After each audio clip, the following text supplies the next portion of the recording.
public response and the participants consider all comments not documented with proof as opinion, no matter what form is used to present statements and comments. The intent is to promote dialogue and understanding. Any other interpretation will be considered a deliberate corruption of this long-standing process.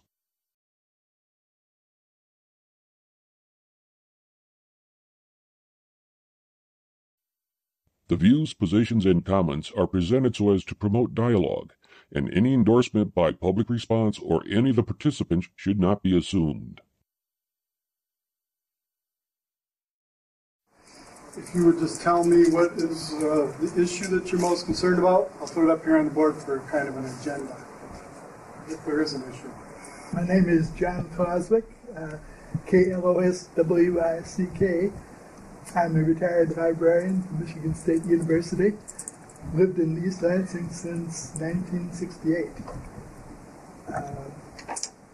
And the issue, I suppose, keeping our city government following the charter and the laws. And your county treasurer. The K-8 committee issue, if that comes up, I was co-chair of the committee for realignment. The kindergarten through 8th grade, the school bond realignment issue. Okay.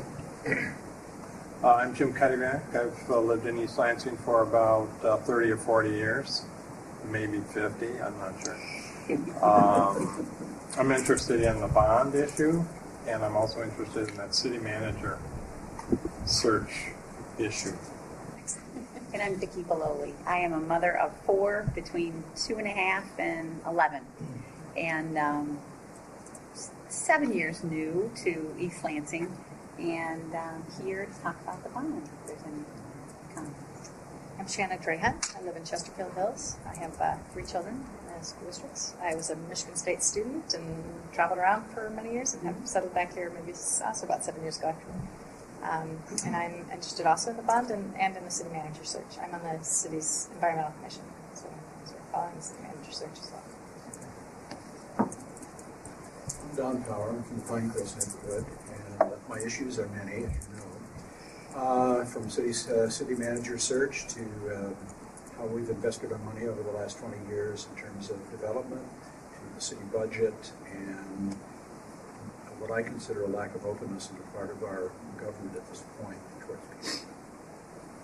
I'm Conrad Hittner. I'm a 12-year resident of the Bailey neighborhood. I was also with Eric and Vicki on the K-8 Facilities Committee. I'm interested in the bond issues.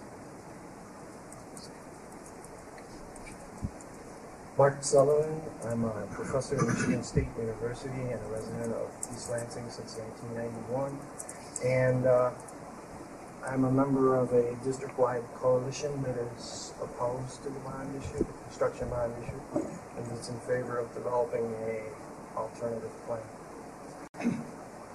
I'm Jim Anderson. My particular concern here tonight is the city manager issue in relation to this Emergency Manager Act that basically allows the appointment of local dictators in various communities. I'm in contact with a minister in regular contact with a minister in Benton Harbor who's living under one of these.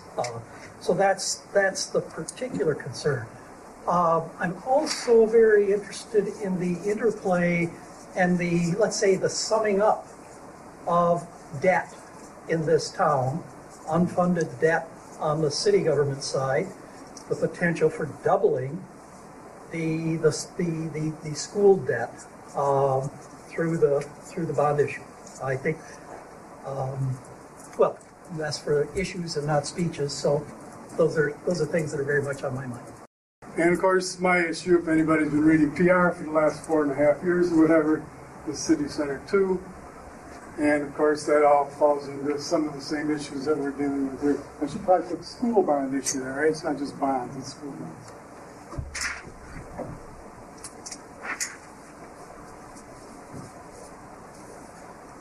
And maybe that's the place we should start, because that seems to be what's on the majority of people's minds here. And I know that you want it to be conversation or whatever, so maybe we could start that conversation. It's right on the spot. You know, I believe that it would behoove I think it would behoove us to hear first, if we could start with Jim. Jim, are you? Me? And some of your questions. I think we could fashion around. About the school bond issue? Mm-hmm. Okay. And then maybe Mark and Okay. You sure? Eric, any thoughts? Well, if you want me to go ahead, I can in brief. Debt is a destroyer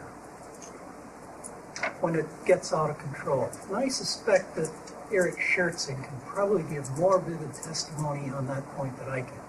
I mean, I've taught both humanities and history at MSU, and so my teaching spans several thousand years.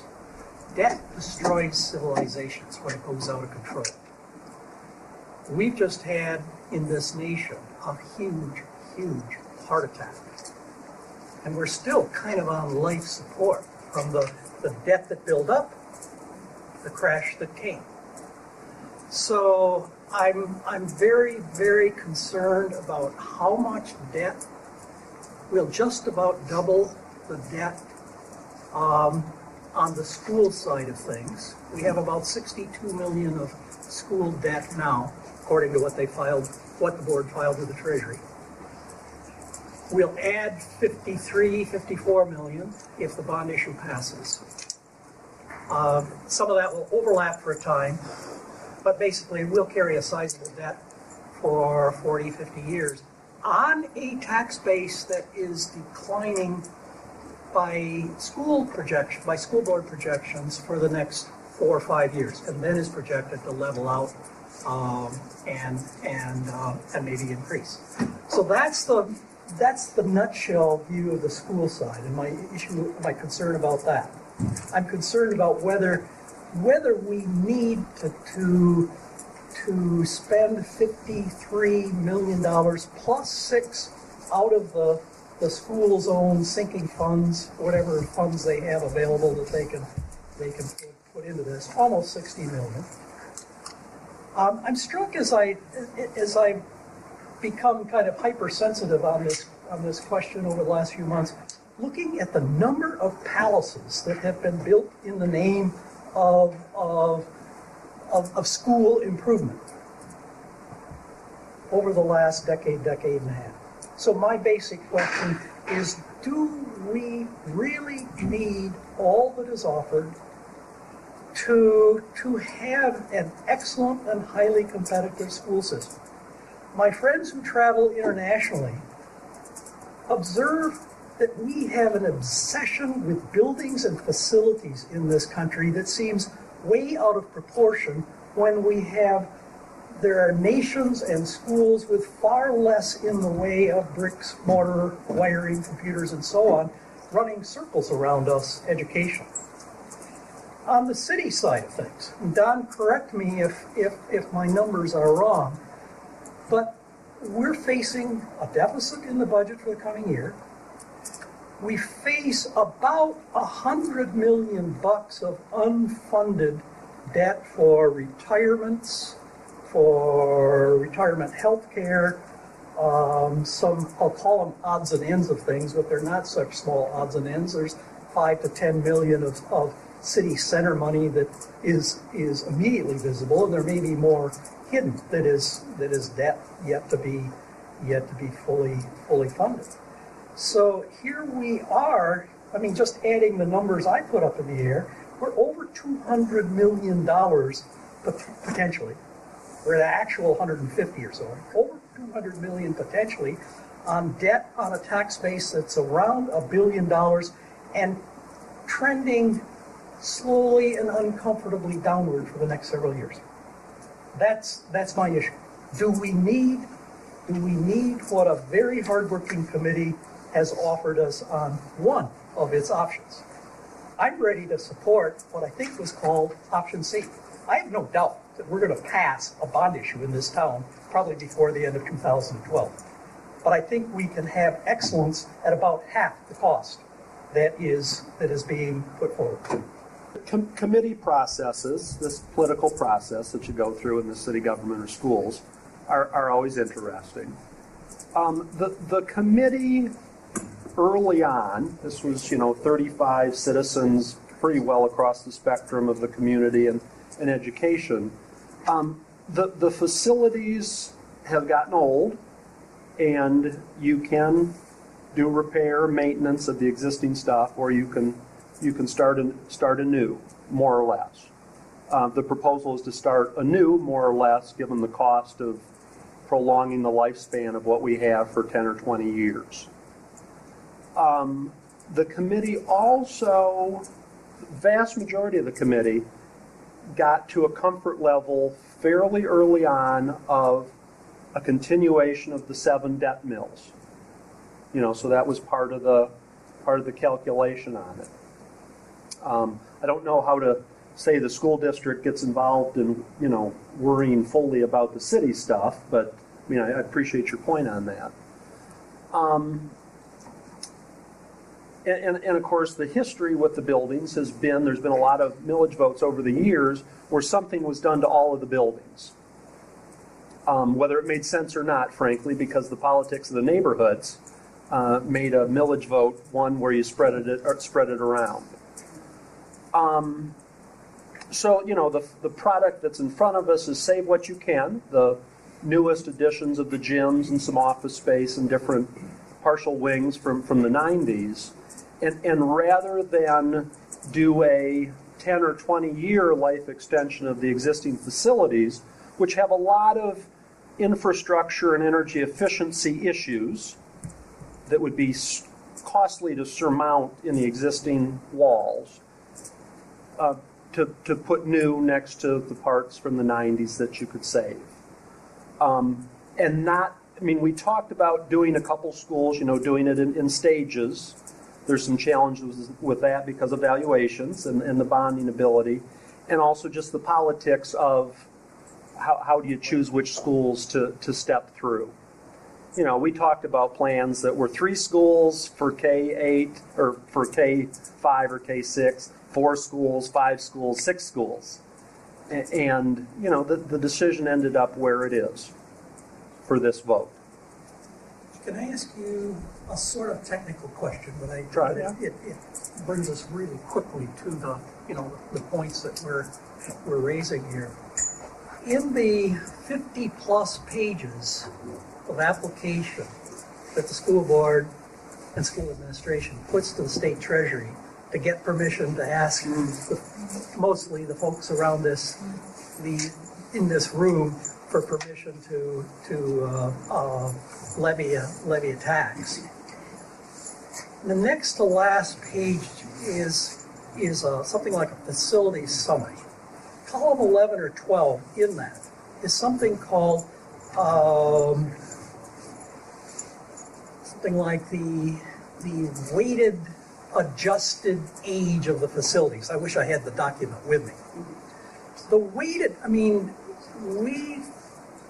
we, the school board, school administration, they figure of old buildings, many approaching or beyond 50 years, and yet on the 5 buildings that are proposed for replacement, the weighted average age is 12 or 13 years. Technically, what does that mean in terms of architects and design and engineering? It obviously takes into account the influence of renovations, and it takes into account the quality of building materials, so far as the architects and engineers can judge it. But when I looked at that, I thought, hey, if we've got buildings whose weighted average age is 12 or 13 years old, we ought to be able to do very nicely. Again, I'll bring back the word excellence with renovations rather than total reconstruction. The buildings Could I interrupt? Yes. Sorry. Don Power has to go to some sort of commission meeting or whatever, so he'd like to make just a couple of word spots here. I'm sorry. Go ahead, Don, please. Just a couple of thoughts for you. First of all, Phil and I started out on strange path systems in terms of disagreeing about a lot of things, but I think that's very healthy. And I think this meeting format that you all have set up is healthy. All my life, I've been basically a mediator or negotiator. And I believe it's imperative that we take our differences, we debate them out, and we come to, if we can, to a consensus. We develop position papers, and we try to do things based upon facts. Okay? And I remember the night, actually the first time I saw Eric, although I didn't realize that one of my high school chum mates 50 years ago was his high school teacher, but later had a teaching kid. And I said that night when you presented to the school board, I think it was dead upon arrival. Because I don't think people listen to each other. One thing that I feel very fervently about, and whether bond issue or not, I believe that our city council should, as a council, not interfere and take a position about another public body's decision. I would not want the school board to tell us about City Center 2. We will make our choices based upon what you, the citizens, tell us you want. As individuals, we have positions and we have thoughts about our schools and whatever. But what grieves me greatly is immediately we get like this. And I think this forum, or other forums, I know in my neighborhood of Pinecrest, we're having our neighborhood has invited both sides of the question. They're debating that tonight. And I think that's what we need to do. Let's talk it through before we shoot each other. It just is not healthy. Phil will tell you about the cannon. That's all I can tell you. But I encourage this format not to be a one-time thing. Whether we have the issue of the school district, I'll tell you, we've got so many issues in the city, it'll take us a year to have We need to have one. So I would encourage this, and Phil and I disagree all the time, and Hans and I disagree all the time. But that's all right, it's healthy, I think. Sure. Unless I tell you over the breach of my cannon. But anyway, good luck. I support you doing this. Don't stop doing it. And for us in City Council, this is the kind of thing that we need. Otherwise, I told them when I ran, I'm beyond kumbaya. I'm into Lincoln's cabinet. And Lincoln's cabinet means lots of friction, but it's constructive friction. And that's what I want. Now, my colleagues are having a hard time adjusting to me, but what can I tell you? My wife adjusted to me, so what can I tell you? Anyway, good luck to them. The buildings all range in age between 1953 and 57, I believe. The baby boomer response, our city's response to the need for those buildings at the time. So I'm having trouble with that page 11 or 12 and those weighted averages. In fact, I'm trying to even recall that. That's not even ringing a bell for me. They're actually all of similar age. Mm-hmm. Pluses and minuses to each of the buildings, obviously. But I think in our studies and in our time with the K facilities, what we found was, and I'm speaking from a teacher perspective, as I went through each of the buildings, the concrete walls, but more than that, the slab floors and the short ceilings, I could not figure out how we could. The answer to me is not putting a Band-Aid on each of the buildings, but instead they're 3 and 4 times renovated. And my goal, my thoughts were that we needed to begin, as he mentioned, to look 50 to 60 years in advance instead of look 10 to 15 in advance. You're looking at me, but I think we should bring in Mark Sullivan on this because he's here with the East Lansing Citizen School Forum, and they've done a tremendous amount of research on this. Maybe some of you were at the forum that they put on. I think it's time for Mark to join in this discussion. I did read through most of your stuff. I did. Okay, and just to both represent this proposition and my colleagues and to reassure the community. We don't see this as a sort of a negative movement that we're making. We're actually trying to support the district and the city and the university. And we recognize that the school district is facing incredible pressure fiscally and in other ways. And we share many points with the people who are voting for the construction and many of the concerns. So this really isn't us and them, but there is, as has been said, a difference of opinion, and we've tried to articulate what we think are the 5 key areas that gave us lots of pause, and we couldn't get over.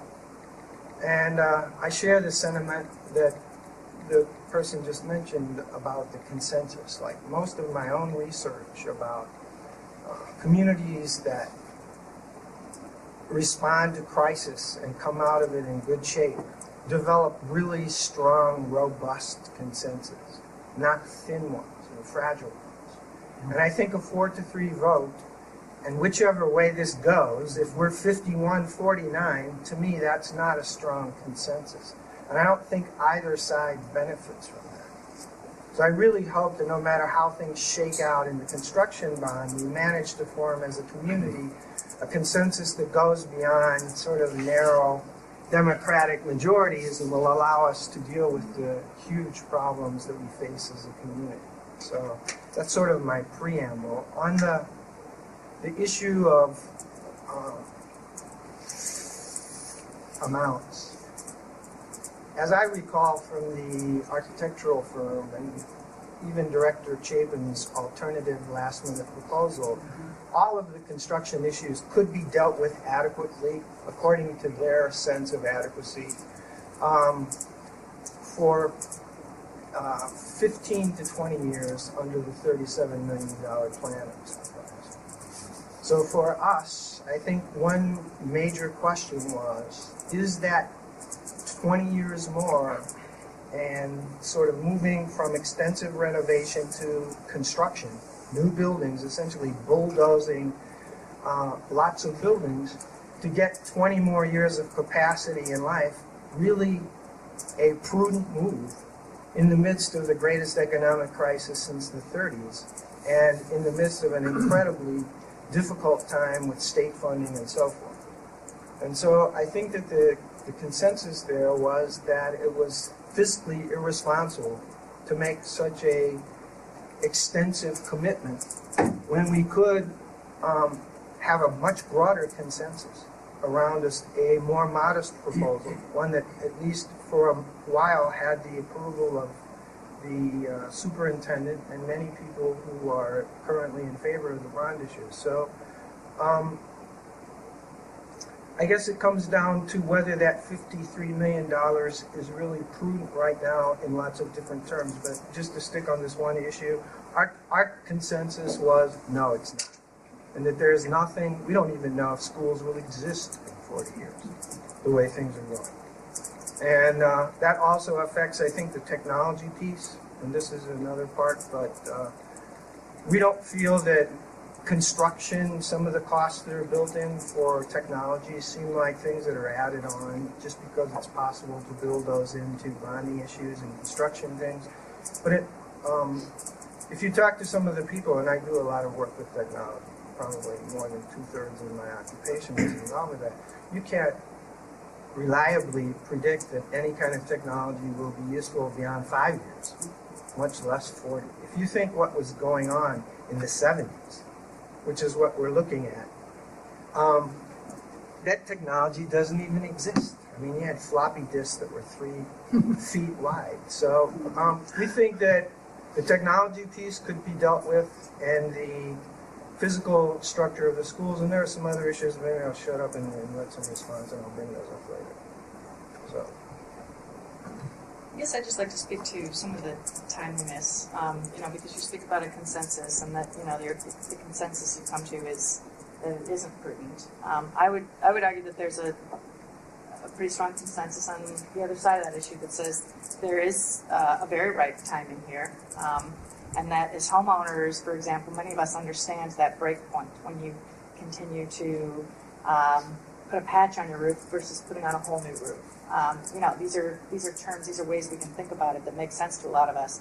And when I look at it, at least this is just me personally, and I think about the low interest rates right now, the low costs of construction, and I see some of the opportunity for having this greater bonding capacity that is going to go down and potentially tie our hands more and more over the next 2 years to where we may not get to have as much flexibility. We may not get to have as much decision-making capacity ourselves as a community to say, this is what we want. We want a compromise. We want to keep at least 5 schools, and we want them to look this way or that way because we're down to reduced bonding capacity. And I don't want my hands tied. I don't want our community's hands tied. I think this is a great time to do it. And I say that in the midst of this economic conditions and understanding that very clearly, but knowing that school investment is not only a very strong investment in our kids and the future of their education and the flexibility of the building spaces we're talking about, but as us as a community coming together and saying we support this community and what we are trying to do to continue to maintain strong economic vitality in this community by having schools that will continue to attract people to East Lansing, keep people to East Lansing instead of moving to other districts, that will continue to be beacons in very public spaces that say to our community and to people who come visit, live, move here, we care, we're investing, and we're investing responsibly. I don't think that the amount that we've got on the table is a crazy amount, and I think the timing is actually extraordinarily good. So, just to be clear, you're saying that 20 years is a Band-Aid? I think there are parts of what you guys are saying there that are, yes. I feel like that our buildings have lasted that long, and I think that we actually can forecast, not technology, Mark, but for the infrastructure itself, that we can look forward 55 to 65 years. I believe the district has done an incredible job doing everything they can with the shell and what we have in our buildings. But I do believe as a teacher with a master's degree and have taught for years, multiple elementary ages, if you could go in the buildings and see the teachers in the former locker area, boy and girl locker areas that they're teaching English as a second language, and they're crammed into, they've got little cubicles, and they've got storage that's like ready to topple over them, but they even have, accredited teachers that are trying to teach in these corners and spaces. I believe we do need less cinder walls. We need to understand that we want to invest and look positively in the district and in the community further out than 15 to 20 years. We want to look 55 to 60 years. And I believe as a parent of a child of 2.5, I believe with our commitment and with our forward thinking that we will see this. We're talking about a 12-year continuation. We're talking about we would have paid down the bond in 2030, and instead it's going to be 2042. Possibly less. Possibly less at this point. And so what we're looking at is 5 buildings and asking the community to say, we wrap our arms around giving the lowest number of students per school instead of consolidating, which I believe, unfortunately, will be our board's next push choice, will be to further consolidate.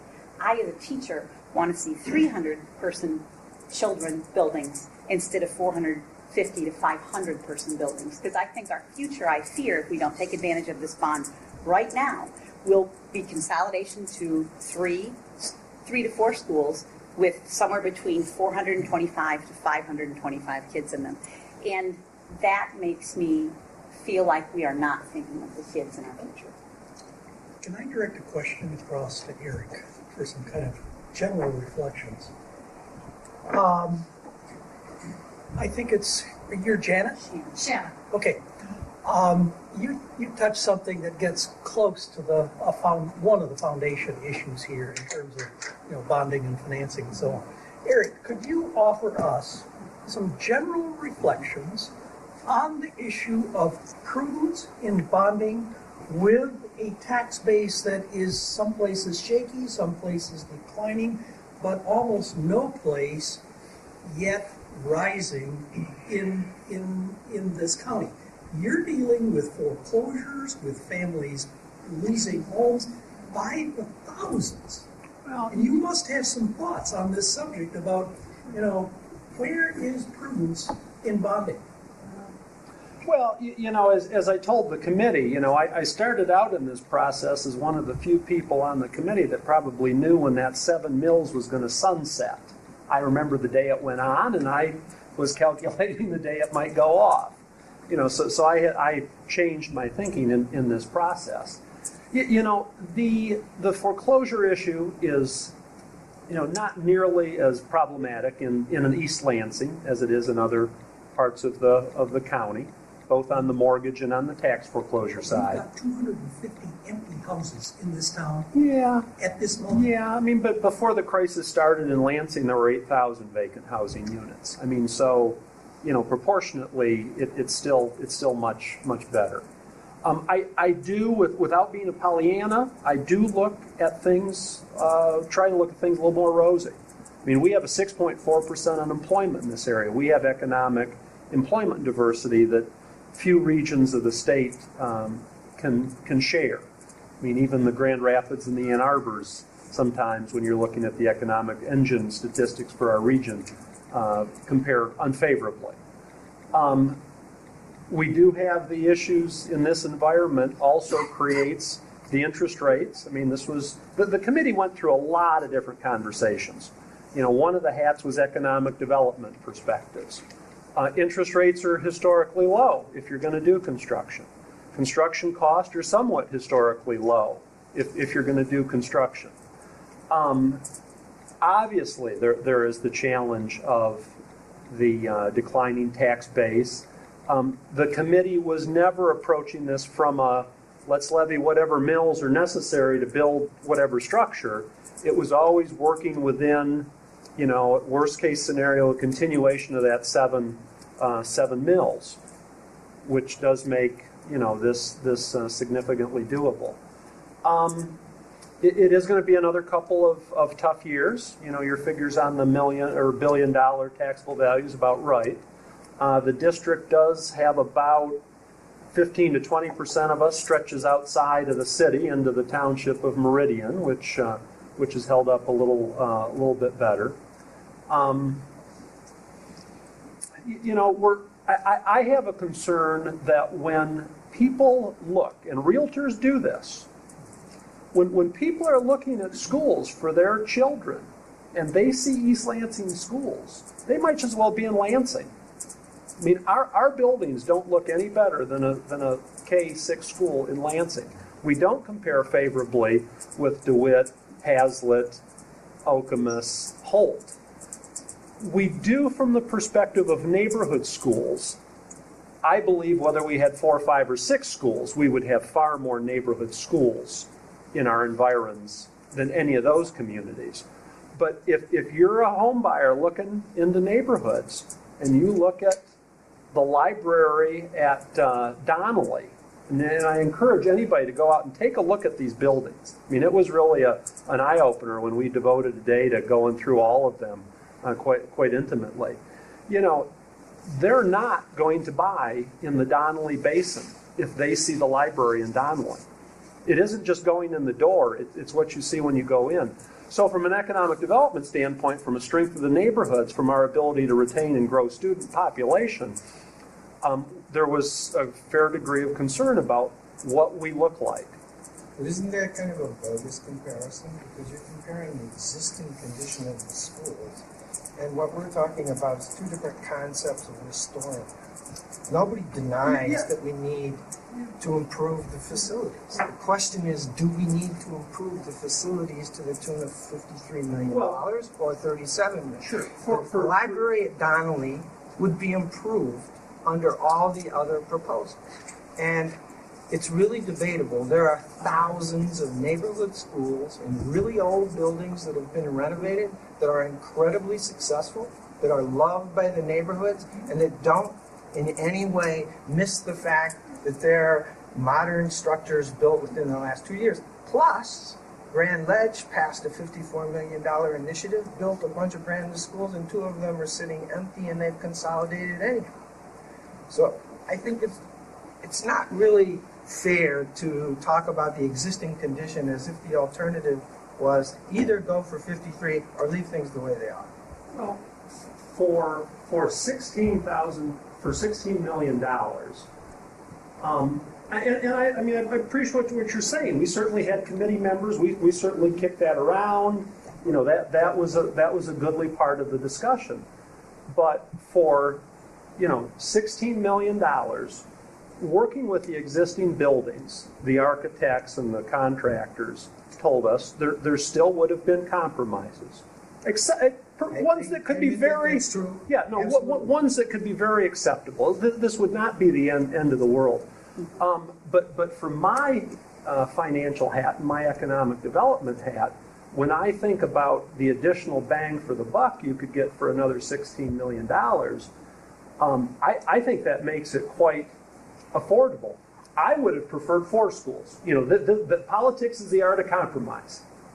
Can we look at another issue then? What about where that money that would be spent is concentrated? Because one of our issues has to do with access and equity issues. And the bond proposal, as it's formulated, spends $20 million on 2 schools within 7/10 of a mile of each other and provides no investment whatsoever for children in the southern area of the district who represent 25% of the school-age population. So, for instance, the children residing near Red Cedar School would need to be bused K-12. 65% of those kids are children of color. We have schools. So we have children in this district who now are bused K-12. There are neighborhoods. No, I know that. So, that's not the issue. The issue is that if you look at who's disadvantaged in terms of access to neighborhood schools by this proposal, it's overwhelmingly people in the southern part of the city. The city wrote the letter saying that this was going to devastate that part of the city and cause further deterioration in an already endangered district. And most of those students who will be without schools within 1.5 miles of their home are students of color, 65%. Look at the district's figures. Do the math. I've looked at them very carefully, absolutely. I dispute the fact that you're talking about 25% are not served by the southern half of the district. Because I think by doing that, you are looking south of Saginaw. Am I right? You're not talking about south of Michigan, because there's no way that 25% of our district students live south of Michigan Grand River. That's not an accurate figure. If you use south of Saginaw or Bircham, it's incorrect to say they're not being served by that. Marble sits on the corner of Bircham and Hagedorn, and Glencairn is just south of Saginaw. This is all coming from the district's map. Oh, I know the map, So, and I know well. Ramsey's report is there. Nobody has been able to refute it. If you can refute it, I'd love to see it. Gladly Publish provide it. you some documentation. But it's I think it's an injustice to. I'm going to take a deep breath for just a second, because what I'm frustrated with in this dialogue is the discussion about the diversity issue, which I think all of us in this district value and embrace the diversity of this community across the board. We are an incredibly diverse district compared to some in this state. And I personally made a choice to move back here with my family for some of that diversity. And I will say not only diversity ethnically, but socioeconomically. My kids right now are bused for all but 2 years of their grades. They walked to 5-6. My son walked to 5-6, but they're bused all the rest of K-12, and they're bused to Marble, and then they went to Glencairn and now middle school. My children are exposed at Marble to a diversity of not only ethnic backgrounds, but socioeconomic backgrounds that to me is as valuable for them to understand that not everybody lives in the same kind of houses. Not everybody has 2-parent households. Not everybody is the same religion, race, gender. So to me, it's a false argument to focus just on that issue. And it feels like throwing a firebomb in a community that I think as a whole, we all agree, we embrace and we love the cultural diversity of this community. I think not many people move to East Lansing because we all want to be segregated and live in a, it feels disingenuous to me, and I feel personal about it. And my kids go to Donnelly Elementary that has the lowest SES in the entire district. So my struggle is, now hang on, if you take ELL program, which is English as a second language, if you take those 31 children out of Red Cedar, because we have 2 ELL programs, one at Donnelly and we have one at Red Cedar. If you take those 31 out of 49 kids out of that, if you take those children out of there and put them in another school, which the district has the right to do at any school, you change the minority scenario, the population. It literally, then Donnelly has the largest minority population. So you got to take the largest minority populations. I think this issue about the diversity, I think it's kind of a side issue. It's not a side issue, but I think we've got it on the see, I didn't say anything about diversity. Bring out other issues. This is where you said 65%. 277 children. 277 children will lose access to a walkable neighborhood school. But of More those than half of those 277, students, how many are in the Ivanhoe Flower Pot right there, once the Michigan State They're is not all invested and walkable right plowed now. down everything from Breslin all the way to the railroad tracks. They Tell are. me All how many of those children 277 of these Okay. students are within a I mile think and a that half particular now. issue is not resolved. It's, Not resolved. it's out on the table. Can Well, I try let's- to raise another issue? All right, we're that gonna have to close the discussion on the schools real quickly. Okay. We've got other things. A somewhat separate issue. I'll grant it's a secondary issue. But I felt from the beginning, when I saw the plans from the various beginning, that the buildings, I felt I was looking at a 50s and 60s sprawl architectural and transportation and traffic model. For 5 schools, we are building 5 bay bus turnarounds separated. We're drastically expanding the amount of parking on a number of schools where the parking lots aren't full now except for special events in a small fraction of the days of the year. One of the reasons I'll vote against this bond issue is there's too damn much asphalt. There's too much radical reconfiguration of building footprints. Don't fret about that yet. Because Well, that's, I am. That's the I kind am. of I thing look that at- we I- work, for one thing, that we work on I'm in once Glencairn. the bond has been passed. Glencairn has one of I the know how lowest involved you amounts are. of recreational And I space want in you the to whole be community. involved in the And site it's plan being of each building. reduced by the plan for Glencairn. So I just put that issue out on the table because Phil needs to move us along onto other things. But that one I think is a serious question. It's being justified by an appeal to fear called safety. But Okay, let me just make one point. Safety is a huge issue that we did have Mark, to you want talk to- about embedding into the process, and that is the buses and the pickup and drop-off issues.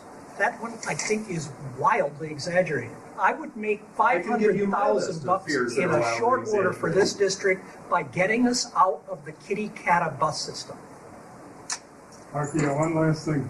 Okay, I haven't heard a single response to why Fred Poston and MSU and the city council emphatically opposed this, said it was going to be destructive to the community and the university, and offered to search for a broader consensus, and that was totally ignored. Okay, on that point, and this is something, I hadn't been following this very closely, of course, but when Mark said that this particular bond issue was passed by the school board on a 4-3 vote, I said to myself, this community is in deep trouble. If you can't come to some sort of a consensus, 4-3 vote is, I can see the problem that it has engendered. There is a very serious division in the community, and just the truth will be final- told on would you February 28th. acknowledge that, I mean, everybody I've talked to would support the $37 million, almost everybody. So there is a level of consensus underneath this dispute. We're That would be the typical very, East very- Lansing stupid vote to spread the money around to all the schools and Okay, put a Band-Aid on something that's broken. It's not We a have done Band-Aid. that for I don't think it's a years. Band-Aid. I think spending That's why we have the $60 high million school instead of a nice new one because of the football field. Yeah, Okay, let me make I one don't other agree, point. but I do think that it's important to get to that consensus, and I do think that there's a basis there. And we're going to I don't agree with yours, you don't agree with mine, but we do have some overlap, and there is a way to find a consensus, I'm convinced. And I think it would be better for all of us. Like, I wouldn't be happy, the stuff I'd have to compromise, and you might not, but I do think it would be better for all of us if we could achieve a broader consensus. Meddling from Hans has paid got laryngitis, consultants but he asked me to read this, so I'm going to read this on his behalf. And these are mostly questions, but I looked at some of them. Why is the bonding debt limit going to be reduced? Oh, it's happening for a reason. If East Lansing schools are so bad, then why do we have so many schools of choice kids going to travel from far away just to be able to attend East Lansing? It seems like we will build bigger, fancier schools to benefit kids from outside our district and continue to scare away potential families from moving here because of the sky-high property taxes and millages. And do the schools of choice kids' family pay for the millage too? Let me make another point. Thank you, Hans. Don didn't have a chance to talk to this issue, and maybe he doesn't even want to, but we have been discussing some of the issues dealing with the TIF bonding and brownfield bonding, and he says the stupidest thing that the city of East Lansing ever did was put out 30-year, 40-year TIF bonds, because you don't know what the hell's going to happen. And it seems to me that there's the same kind of problem when you're doing bonding on that type of a long-term. You don't really know what the future's going to hold. The school buildings are going to deteriorate, but the properties, the values are going down. And what's going to happen? And I know Hans is right. There are people. Okay. There are people who do not move to this community because the taxes are so high. That's a fact. No question. Okay. Somebody wants to answer Hans' question? Okay. The tax issue, though, in East Lansing, our debt level is comparable or below many of the surrounding districts. On the city side, it's a different issue. Yeah, my tax bill is high in the city, but I can walk to all sorts of services that I couldn't do in other communities. But I think people look at the total tax bill. They just don't say, well, I'm just going to look at the school stuff. There is some marketing to be done there to overcome the way that people look at that. You're absolutely right that's an issue. Taxes matter a lot to people. If I can just take a teacher swing on the school choice, Hans. Can I answer the Hans question? Yes, answer Hans' question. From a teacher perspective, I think that there's a tremendous amount of value. I think there is concern in the community with 22% school choice. I think there's no question. I think there's no better way to answer it by opening our schools to not impeding our teachers from teaching and instead helping them facilitate better learning. And then other young families looking around and saying, look at what they're doing.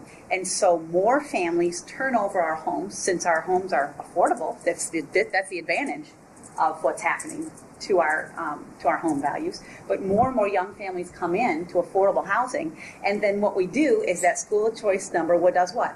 It squelches it. Because we have all kinds of new families moving in, and that school of choice comes down to a nice, comfortable 10%, 8%. We still keep our AP classes in the process while we're making this transition over the years. And as those numbers of new families come in and they're paying our taxes, and I'm sorry, but I lived in Meridian Township, and nobody plowed for me ever over in White Hills Woods. And I moved to city of East Lansing. I have just unbelievable plowing, and I love that they pick up my Christmas tree right outside the door. And I love that I don't have to bag my leaves up to here, and I can put them on the curb, and they just suck them up and go away. I'm darn thankful for East Lansing and the city of it, and that's what I'm going to say about, So there's my rant on that.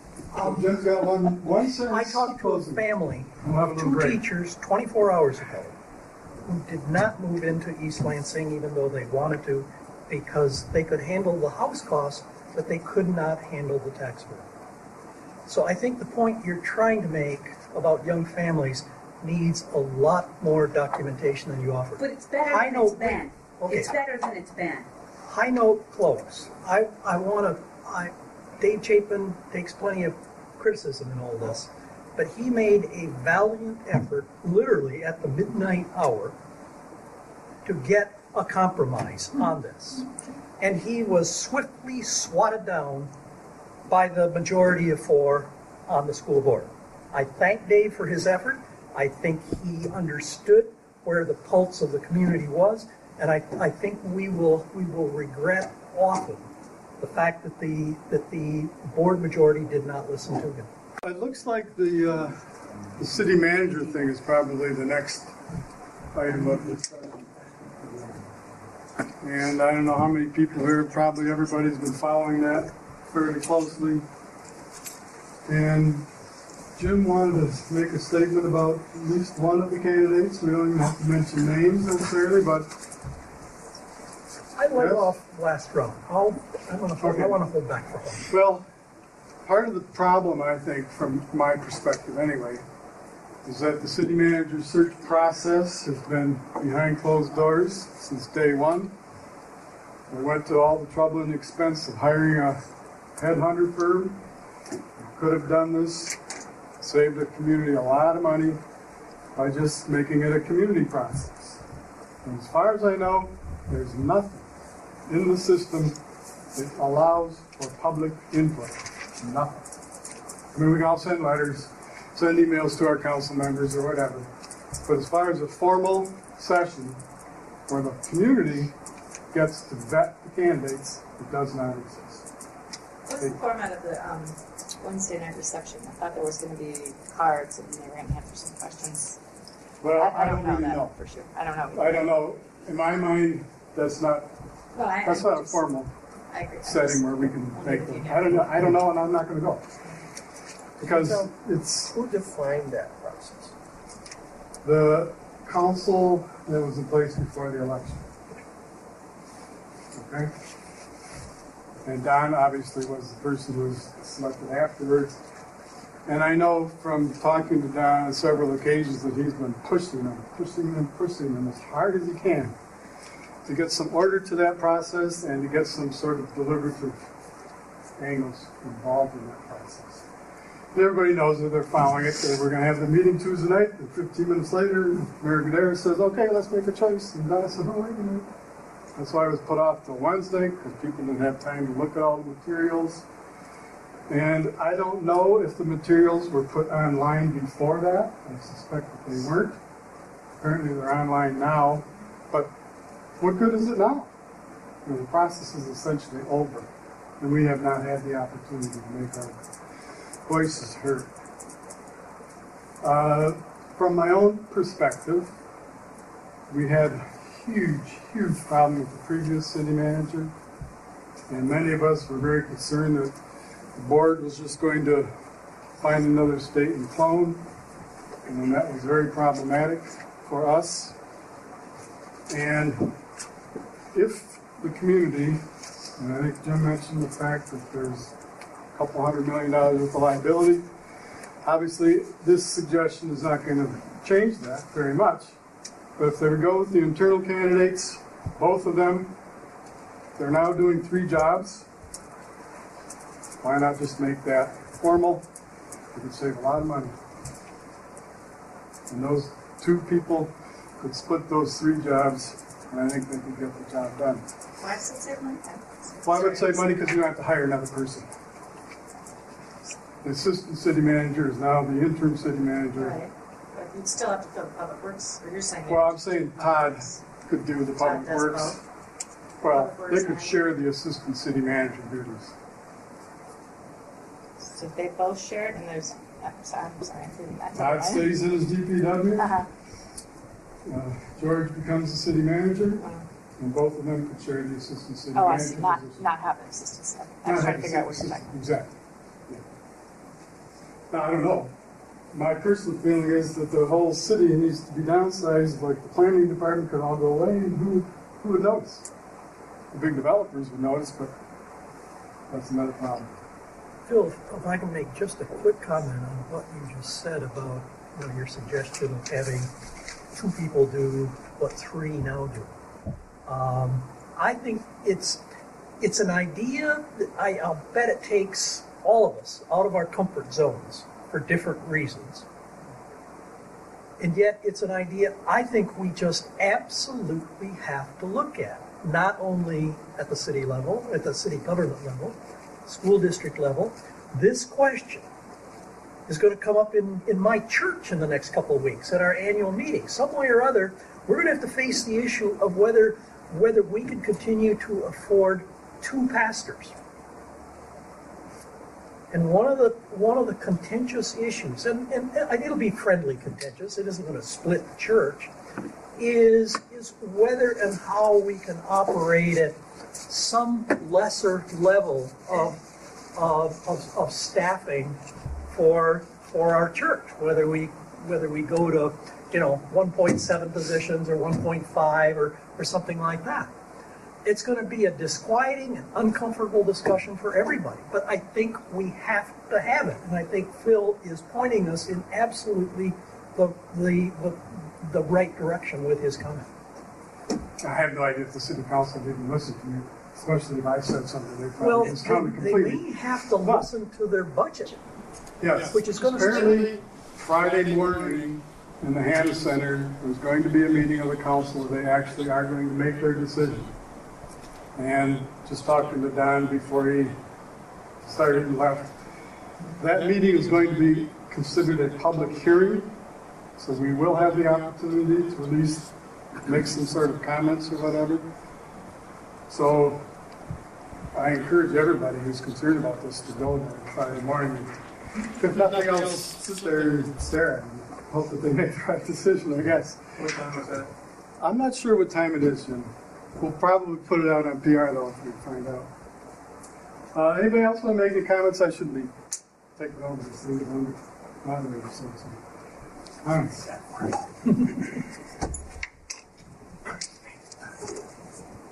Phil, when you're looking at that, can I ask or propose, some structure? So, this is a interesting meeting. There used to be, East Lansing progressives used to get together quarterly, way back when. Is this something that's going to get convened quarterly or monthly? Is this going to be an ongoing, we'll get more people to show up if it becomes a regular... Here's what I was thinking, Eric, and I have no idea if anybody else thinks it's a good idea or not. I don't know. I thought that what might be an interesting way to go about doing this is to form a committee, so to speak, if anybody wants to come. It would be, in a sense, the loyal opposition, like a parliamentary system, where we actually have an agenda, we have issues, we come together as a community, and we say, this is a serious issue, what do we suggest? And make a formal resolution and give it to the council. Because, quite frankly, there's 4 members on that council who will not listen to anybody. I mean, they'll listen, but that's about all they'll do. And I think that if we had a more formal structure where we could make our suggestions as a community, maybe we could have some input. I don't know. I'm not very optimistic about what's going on, to tell you the truth. You want? Huh? Go ahead, do his. Okay. What I know about rampant corruption in City Hall leads me to the conclusion that we need an outsider and an independent, objective decision maker. Not another tyrant who partners with developers who in turn burden the taxpayers with unneeded debt. Darnell Early has the credentials and the experience. The others pale in comparison. We absolute an outsider. And Darnell Early has deep roots in the Lansing area, and I think you might want to suggest something about that. I do. Hans, I admire you, but on this one, I disagree profoundly with you. Darnell Early has publicly endorsed the Emergency Manager Act. He calls it good public policy. The Emergency Manager Act allows the governor to appoint, and this is my word, what amount to local dictators. People who can set aside every organ, every resolution, every action of a city government below them. It basically destroys local democracy.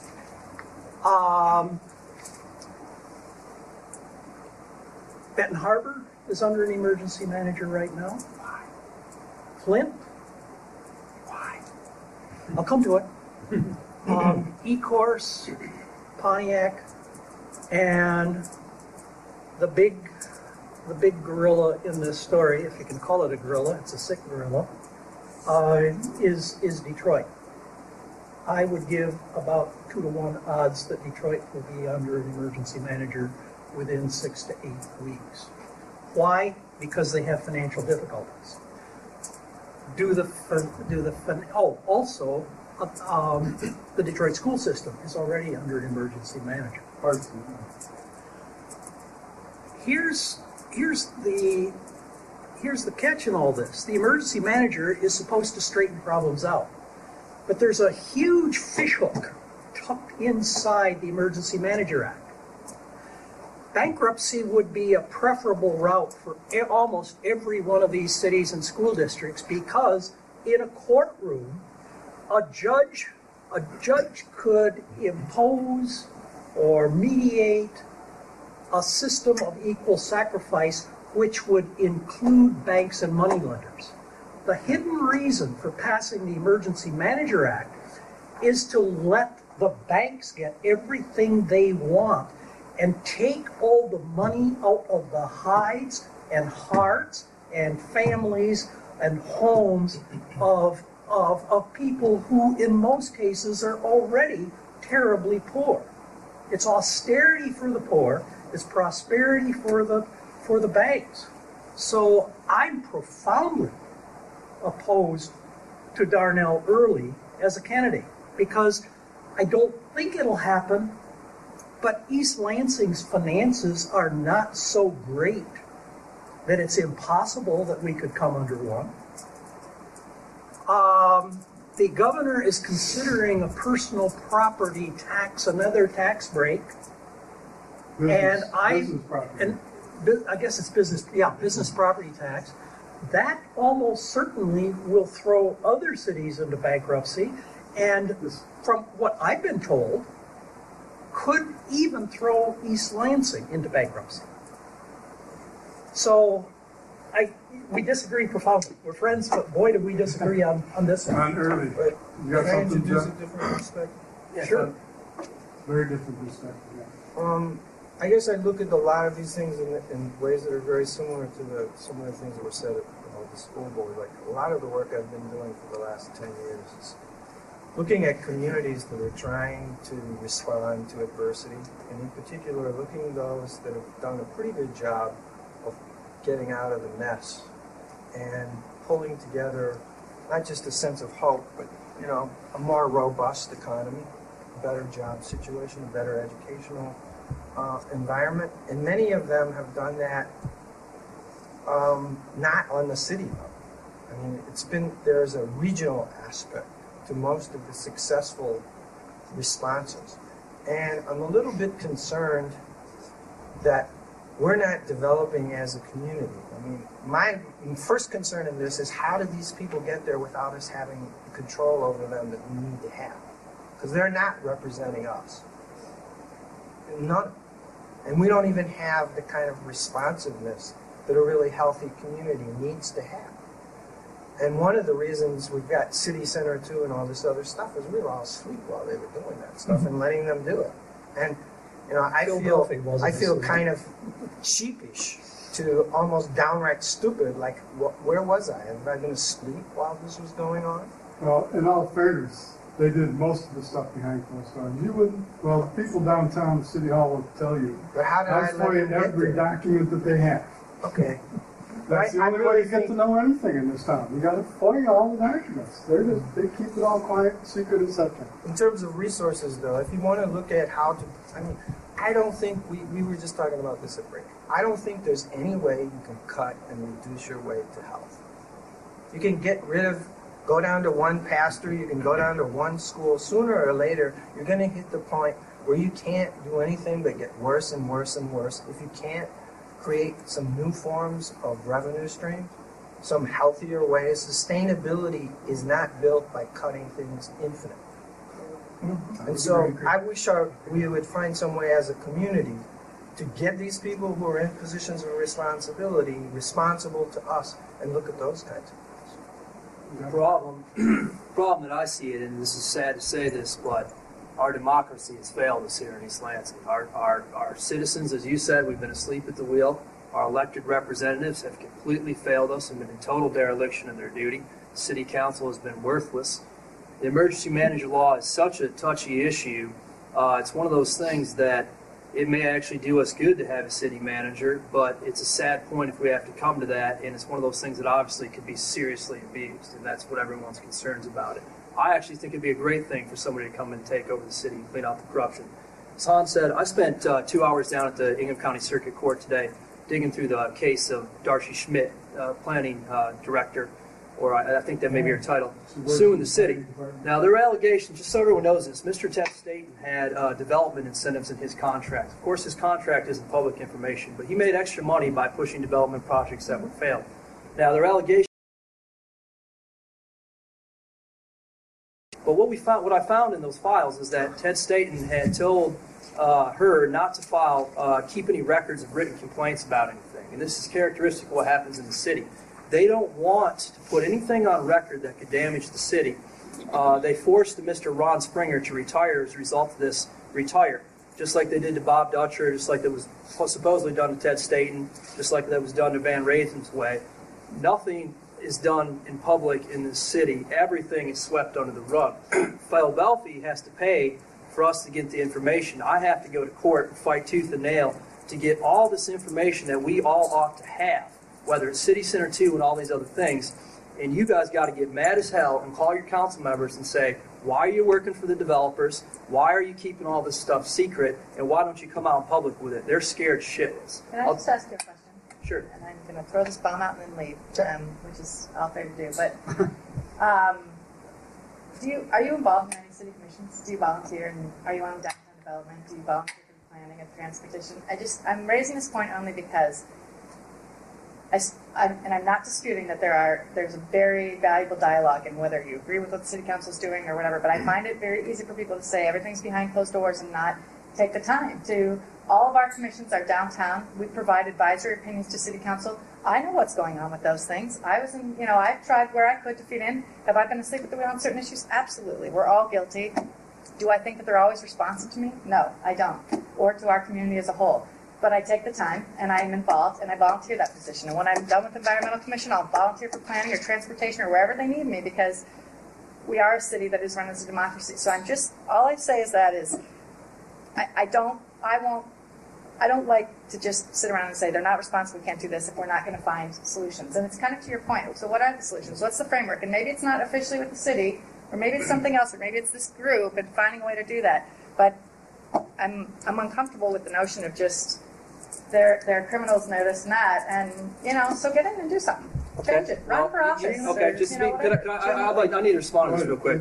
Actually, I probably spend about half of every single day litigating against the city of East Lansing and trying to uncover this stuff. And that's one method. I spend a lot of time, and I can't serve on commissions as a result of that, for all the conflicts of interest I would have. So I'm trying to do a lot to uncover all this for the people, so that people who don't know. Different roles. Everybody plays a different role. I would just like to finish my point, though. So we have a very serious problem here, and thank you for volunteering, because we need more people to do that. But the problem is that most people don't have the basic information they need to know to understand how things work around here. And so many things are done behind closed doors. And if we're going to get anywhere, just like with the city manager position, we need openness and transparency in our government. And that may happen in certain commissions or whatever, but it doesn't come from city council. And that's where somewhere the buck has to stop. So my final point here, Ted Staten ran the city as the de facto leader for a long time. We've had the city manager structured government. That may be the way to do it. Obviously, we want a technocrat running the day-to-day operations of the city. But I think we need to move back towards a mayoral style government where somebody has accountability and they are accountable to the city, and people can go to them, they listen to people, they have a reason to. It's the same thing with the city attorney. They have no reason to do anything for anybody other than those who are going to scratch their back, because they don't have to. Because Ted Staten didn't have to, this new city manager's not going to have to, because the council does not exercise the leadership that they're supposed to hold those people accountable. Now, that's just my humble opinion, but I think I can back that up after 2 or 3 years of dealing with these jokers and being harassed and having people coming by my house and being sued and all the crap I've had to deal with from these gangsters who are running our government. And they are criminals, and I'll say that from screaming from the mountaintops, because I've got the evidence to prove it. So I have no doubt that they're gangsters, but I'd just like to reinforce what I think is her point, which is, if we don't want gangsters running us, we need to take control of the mechanism. So let me make a point on that issue. And I really don't want to throw that bomb on me, but I actually do have to get home to my kids. Can I make a comment? Before I leave, It's a comment to her. Okay. All right, no. I'll stay. I promise. The problem with the boards and commissions, those people are hand-selected, like Ted Staten and Vic Loomis in the past, and they are only selected if they're going to do what they're told to do. I had a meeting, that was not a meeting, but just chance encounter with the person who was on the Historic District Commission. and I don't know if anybody knows this, people read PR, I sued them because they stole Mr. Spiridakis' property, just stole it from him. And I said to the guy, do you know that the city lied to you when they came to you with that notice or that application for the permit to demolish his homes? He said, I don't care. We're just there to do what the city tells us to do. That's why people don't want to sit on those commissions. They don't want to. Yes, Hans says the rubber stampers, they are not in the position to make decisions. I respectfully disagree. Well, Jan, In your position, it Hans doesn't make says- much difference. We're not a particularly heavy handle body. That's true. Just can you finish Hans' question? All he says is, why are all members of DDA also members of the Brownfield Development Authority? That's what Hans Well, asked. I'm not disputing that. I'd love to see more diversity on the DDA, and we actually, for the first time, have somebody on the DDA who's not a developer, which I'm thrilled about. And that's my point. Get on the DDA. Janet and I will agree. Janet and I will agree that not all members of all commissions are rubber stamps. We're not. I spent 6 years on Transportation Commission. I never felt I was asked to be a rubber stamp. Although, let me say in fairness, that there was a guy named Zoltan Ferenczi who got me onto Transportation Commission. But to your substantive point of a minute ago, before you leave, your comments and your criticism have some merit to them. Let me say, I look around this room and every single face I see is somebody who, in a variety of very deep ways, is absolutely committed to the well-being of this city. Every face I see is devoting a lot of time, at a lot of expense and sometimes sacrifice to put it forward. And an awful lot of us, I won't say all of us, feel as if we are too often talking to a wall at City Hall. Amen. I'm not saying that's not a legitimate point. Absolutely. I mean, I don't agree with that, but I absolutely agree that can be the case, and that I'm not disputing that. I'm just saying I don't want to be in a situation. I don't ever want to be in a community where we feel like all it is easier to point our fingers and say they don't listen if we're not proactively figuring out the ways to be involved. Okay, another example, and then I'm going to make a closing statement of sorts, and we have to quit. Richard Hill Rowley said on the zoning board, I think it was, the zoning board of appeals or something like that. Planning, okay. And he asked the question of the developer of City Center 2. And he said, have you paid your taxes? Legitimate question. And he was pilloried by the other members of that committee. And made his life miserable just for asking the question. They accused him of character assassination, etc. So you ask yourself, you want to do something good for the community, you're going to sit there and put yourself into that position where you're publicly pilloried and humiliated and accused of character assassination? A lot of people don't want to do that. And I think Richard Hill Rowley was one of those people who just said, why bother? Why bother? So we only got about 2 minutes. I would be remiss if I didn't tell you about City Center 2. I'm very happy. Bill, we've got a few more minutes, but we have to clear the room by about 8:45. Yeah, we can continue the discussion perhaps. But I get up with a big smile on my face because I've been fighting this fight for over 4 years, and we won. We got the city attorney to say publicly last Tuesday that we have the right to vote on the sale of every piece of property that the city is planning to sell to Strathmore. They need a 60% vote, and they ain't never going to get it. So it's over.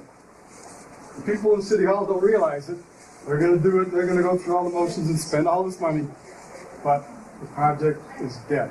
It's done. Period. So like I said, I'm very happy. Can I ask one Sure. quick question going all the way back to his initial point about this recurring? And also to his presence. Like, one of the things that really concerns me about these meetings is that almost everybody at them is over 40. Like, yes. Where are the younger people in our community, and what do we have to do so that they get here and they start taking over this town? Because if we are not taking over, but taking up the kind of role we're talking about, I think that long-term community health means that those of us who've learned how to deal with some of these institutions and community dialogue, we need to pass the torch. I would, 2 points to that. I would agree with you that, let me say this, what they're doing is raising their families. And I'll tell you how I could sit at my house and be there, and a lot of times, frankly, I feel I should be, like bedtime right now, and for all the months that I've been putting forth. So that's where they are. But I will say that, yes, we need accountability from all people. And all people need to not act like it's a surprise that election's coming up, and it's a surprise that they're trying to find a city manager, and it's a surprise if they read the Town Courier or any paper on a Sunday afternoon. And yes, people need to get out. They need to get active. They need to get the details. They need to be bothering to ask. So many don't. So many don't care. Yes, I don't know how. Jim Cudbeck and I have discussed this at great length, and Scott too. We got a huge brain drain problem. People want to leave the city for greener pastures, and that's the economy, and it's also this. I mean, I have a lot of friends who are some of the top entrepreneurs in town, and some of my clients, and all of them have this attitude that the city of East Lansing is an unfriendly place to do business, and that's why they try to go somewhere else. Whether that is even Lansing or it's Chicago or whatever, but that's something this community needs to address. We got all these. We have great intellectual capital here, and the city doesn't take advantage of it, and they treat the students and everyone over there like they're the enemy. Whether that's the police force or it's the city council, whoever. I just want to close one point so I don't come off sounding too harsh about this stuff. I just want to tell people about this. I thought we were going to talk about the city attorney coming in-house. I was told by 2 developers last week that the city attorney's office actually would tell certain developers to sue them so they could actually give them exceptions to rental license laws and over-occupancy laws. So what I want to say is that if you're a normal person and you try to get a rental license on your home or whatever you want to do, you'll be told no, you can't get one or you have to comply with certain rules. But if you're a favored developer to our city attorneys, which also have they're private law firm and they have a contract to represent the city, those city attorneys, and I have witnesses to this, and I'm waiting to secure the affidavits before I identify them, they will actually tell these developers, sue us so we can do a private settlement with you, and then we can give you an exception to the rental license laws. So if you're in the favored group, you're going to be treated a certain way. If you're not, you won't be. This is our city attorney telling someone to sue our city, and I have not yet been able to dig into it to find out whether or not they then billed us, the taxpayer, for us. But we're talking about serious corruption. I thought that was going to be on the agenda here tonight, but this is the same thing as the city manager. We need to bring these people in-house,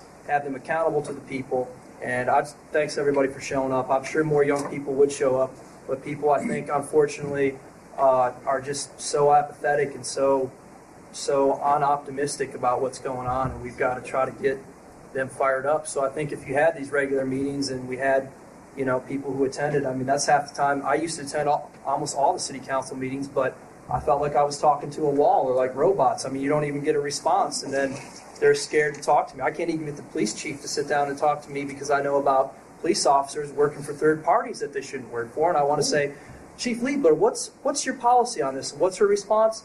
FOIA. Just like Philadelphia, let me pay you some money instead of just sitting down and having a meeting with me. I mean, it's bad, folks. I want to make clear, I'm not pointing the finger at the young people who aren't here. I have a 20-year-old son at home, and I can't get him here because he has exactly the same feeling. He's like, Dad, there's not going to be any other people my age. Nobody I know is involved in I share your sentiment. Like, I don't know how to get them involved. I'm just convinced somehow we have to find a way. I feel that way about most things, though. Church organizations. I mean, you think about anything that we give our time. I mean, you just kind of look around and you think, the same 9 to 11 people. How many are here tonight? That's true. There were about 14. Jim wants to make a statement here. Well, just a question, Jeff. You realize we're being videotaped. Good. And we might publish it on YouTube, and please. It's okay to publish your comments. I'd make all my statements 100% public. Isn't that what we want from the city government? Yeah. That's what democracy is about. Okay. Now, I might become a target, Jim. Right. You know that. Yes. But that's all right. I'm just trying to cover the bases. Because that's democracy. You got to stand up and fight for what you believe in, whether you get faced with a fire hose or some gangsters from City Hall. Stand up. Another comment, just in general, about the building project with the bond, possibly. I know the school district is thinking or have decided to close Red Cedar. Now that area is also going to experience a very rich development project from MSU, I think, along Harrison Road. They're going to build a med school there. That's my understanding. I'm Now, part along of the with that, Trowbridge Village Building Association Coalition, and we met 3 weeks ago with the master plan representative from MSU. There are several things being discussed. As if they're telling the truth, and I believe he was being genuine, they haven't made up their mind. so There's speculation. some people vying from the sports area, of course, who want it.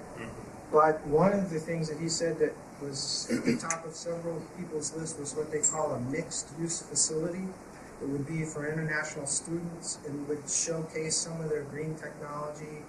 And he thinks that it's also a possible bridge to a complementary development with the Trowbridge business people to do things in Trowbridge that MSU couldn't do, and that might strengthen the bond with the border with Lansing. So I think that there's some sector of MSU that doesn't want the medical school to get that spot, because they think that that spot would work better for the green technology. Something else, yeah. But there is that, the medical school is trying to devour everything. So here's another My movement. comment is just relating development with MSU in terms of really putting an umbrella over that neighborhood, a good umbrella. You could say the same thing, even though I haven't decided which way I'm going to vote about the new bond construction thing. Better buildings are going to be better property values. And that's sort of what I think of. But there are other issues also. And So, once again, we are not trying to wreck people's property values. We have our property values to consider too. We think that the desirable solution is one that benefits all the neighborhoods, and that we're hoping that we can find a way to do that. And like I said, there are many, many points that we share with people who are supporting the bond. We know the schools need it. We know that property values are in jeopardy. the only reason I bring that comparison up is your neighborhood is going to experience tremendous property escalation in terms of value from an action that MSU takes. It could. And then adjacent or related neighborhoods are going to experience an increase in property values because of better schools or better buildings. It's just an appearance, it's the appearance of things. Perceptions. And that's just, I think, an honest way of looking at it. And the interest rate is really low now. We remember when interest rates were 18 or 19%. Some people at this table don't remember that. Well, 4% or 3% is really good. Okay, this is pure rumor and speculation, okay, rumor. But the rumor coming out of Michigan State is if the Red Cedar School is closed, they're going to put that development outside of the city limits. I think the letter that Mark has goes into this in more depth, but there's a potential for 150 or 200 housing units built by MSU if we keep the Red Cedar School. That investment is at substantial risk and may evaporate There's if some Red things that are Cedar not School is rumor. closed. There's an ongoing discussion about possibly converting. One of the compromise positions that was floated, which Director Chapin alluded to, is to keep Red Cedar, but convert it into a Montessori school with a global education focus. Everybody that I've talked to who is in favor of the more modest proposal doesn't have any trouble with that. We see that as something that could actually draw people to the district, and we think it would strengthen the neighborhood, both Red Cedar, and that it could be something that could spread to other schools. So I don't think that we're doing this, and I don't believe that increase in property values because of the medical school is necessarily a guaranteed thing, Yeah, or even a good thing. Let me describe it another way. I believe and this is my own opinion, that the nature of reality is expansion. It likes to expand. And we have to come to a consensus on what the degree of that expansion is going to be in our lifetime. And so we do not want to contract. Right. The number of school-age kids in Red Cedar who will enter the schools in the next 10 years is increasing, has been increasing. You factor into that other people coming from international housing. If they were to market that, like I said in the public hearing, I mean, the Saudis are paying people thousands and thousands of dollars to create the kind of school that we've got right there. It could be an incredible asset. So it could feed a different kind of expansion. Even if you're right about that expansion, it doesn't have to be a medical school. It could be our community. It could be our schools. Okay, we're going to have to quit, but I do want to make one point that Hans wants me to make here, which I think is quite relevant. Just if you look at the City Center 2 area, that area was vibrant, wonderful, thriving. All the buildings were full except for the tie hut. And now what does it look like now? Desert. We talk about blight and declining property values. A lot of this stuff is not something that just happens. There seems to be a process involved here. Small landlords get hammered, and the big ones get to do whatever they want. So I know we have to be. Vicki and Eric, do you have any thoughts on why East Lansing is somewhere between 10 and 20 years overdue for a Montessori type school? We should have had one in this town 10 or 20 years ago. You know, I would say language immersion. Actually, I'm a bigger fan of. I would say language immersion. I would say language is on. That one near the K Edgewood United Church. Isn't that Montessori? Public Montessori, I believe. Yeah, a public Montessori. Yeah, that's what I mean. So that one is Street has private. been I there. think you can go to one in Ann Arbor, I think. I think you can go to a public Montessori in Ann Arbor and probably some other towns. Okay. Here, can I throw in one thing? Okay, yes. I got in late. My name's Arthur Give your name. Slabowski. Okay. I'm the one who comments about the speed limits, which was admittedly now in John Schneider's column a backdoor deal. But just to throw in a thought, since people are talking about restructuring the way we choose our leaders, there's such a thing as proportional voting now. And you can see that we get all the council members who are alike because we have at-large elections. What if you decided that all 100 senators in the United States of America would be chosen by the majority of people in the country? You'd get 100 Republicans or you'd get 100 Democrats. With proportional voting, if 4 people are running, every person gets 4 votes. So if you don't want those 3 other guys, you can give the guy you want all 4 votes, and that ensures, even without a ward system, that there will be minority representation. So I think if you want to really change how we get our elected representatives who don't represent us, let's try to get the charter changed so that we have proportional voting. Great idea. We can't go to a ward system because the students would outnumber the other people. We don't want that.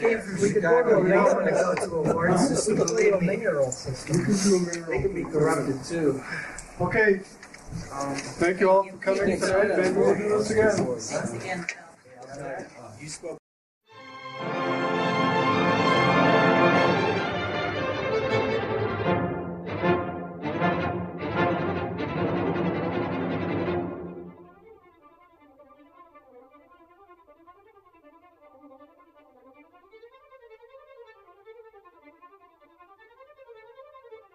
The City of East Lansing was in no way responsible or a participant. Individuals who are associated with the city who participated did so as individuals, nor did they speak directly or indirectly for the City of East Lansing. Direct any communications to www.publicresponse.com. The Greater Lansing Food Bank is a non-profit organization that provides emergency food to individuals and families in need in Ingham, Eden, and Clinton counties. Food is distributed through an extensive network of food pantries and community kitchens located throughout the Greater Lansing area. If you can give a donation, please help. If you have already given, consider helping a little more. I.C. Rhodes speaking.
The City of East Lansing was in no way responsible or a participant. Individuals who are associated with the city who participated did so as individuals, nor did they speak directly or indirectly for the City of East Lansing. Direct any communications to www.publicresponse.com.